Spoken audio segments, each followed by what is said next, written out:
มีเจียวเนี่ยถ่อมตั้งได้ค่ะสูลำลองเต๊ะเต๊ะดีเตไรมี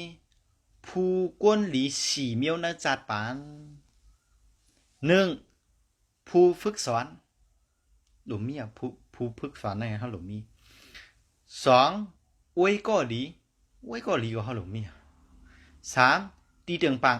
ตีเตืองปากเขาก็หลุมมีสี่ผู้ปันแห้งผู้ปันแห้งเขาก็หลุมมีนะหนึ่งหรือมีผู้ฝึกสอนป้อมมีครูสอนหมอสอนในก็ลูกเรียนดัดได้ขึ้นอย่างก็ขบายหยาบครูสอนหมอสอนก็ทนหนึ่งเป็นเมก็ทนสองเป็นปอ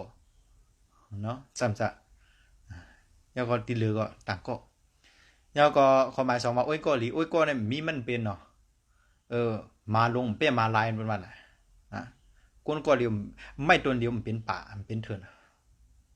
ก้นก็เดียวก็มันเป็นวันเป็นเมืองกำนันโดดได้มีโอ้ยก็หรือความหมายสามว่าที่เตืองปังที่เตืองปังในลำลองที่เตี้ยวที่เตืองปังในลำลองก้นเฮาที่ห่างหลุดเลยมีที่เตืองปังก็เปิดว่าเปิ้นตาหันโตทั่วมานำสิเฮาก็มีตั้งนำฮัลโหลกับเตืองปังเขาอันเป็นโรงเรียนกัดแขนสิเ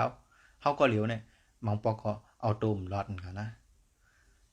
ความหมายศีลว่าผู้ปันแห้งมันใกล้กัดแขนดันแล้วก็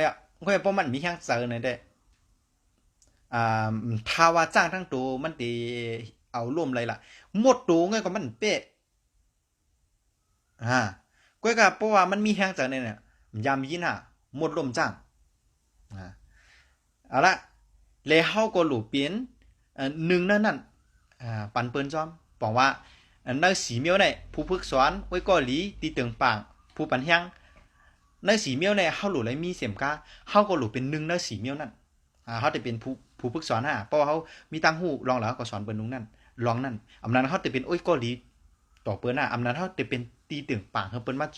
ตึงปางเขาอำนั้นเขาจะเป็นผู้เฮาจางจอยแถมเปิ้นน้องหังก็เขาเป็นผู้อันหมอปันแห้งเจอว่าหน้าใน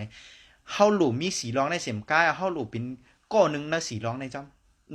ในผู้ก้นจิตก้นในจอมเนาะตอนต่างเงาตรงหัวในย้อนกึดยังไปกันได้ก่อนค่ะทมยากันแทงเหมือเงาตรงหัวนะสลาตื้นหลีสลากาปันเหมือว่นถึงโจจตะว่นถึงสลาตื้นหลีเหมือสูงค่ะ